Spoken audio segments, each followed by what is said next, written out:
Peter Drucker, one of the renowned management consultants, is my all-time favorite. And he once said that culture eats strategy for breakfast every day.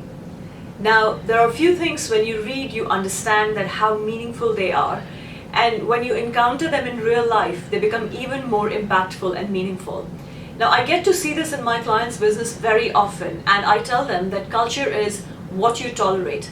And your strategy and your tactics, your intentions, they're as good as the culture in the business. Because at the end of the day, it's your team along with you who actually takes things forward and makes things happen.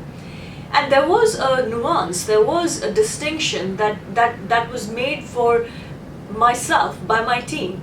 And let me share this with you. So yes, I totally understand that culture is what you tolerate.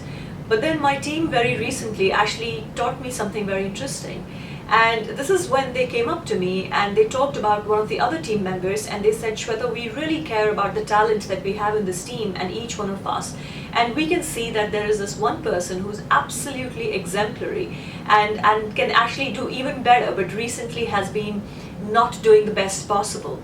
And we just wanted to make sure that you're aware of that. And I just smiled at that point, and first of all I thanked them profusely, and I was like, I truly appreciate this culture in you and in the team, and thank you for bringing it up, and also gave them then some evidence and some more in-depth insight as to what I was doing to deal with that, because this team member is absolutely precious to everyone in the team here. So I showed them a few things and few interactions and conversations that I was having, and then I asked them, I said, what do you think I should be doing more here? You know, and they just felt relieved, and they said, actually nothing, what you're doing is right. We just wanted to know that you are aware of it and you're not putting up with that kind of performance. And that's where the distinction was there for me personally, because at that moment I realized that culture is not what you tolerate. Culture is what seems to be getting tolerated. So what's important for you to understand here is that if there is, so first of all, don't tolerate what you're not happy with, what's not conducive for the culture of your business, because whether you like it or not, but culture is very powerful. It does eat strategy and performance for breakfast every day.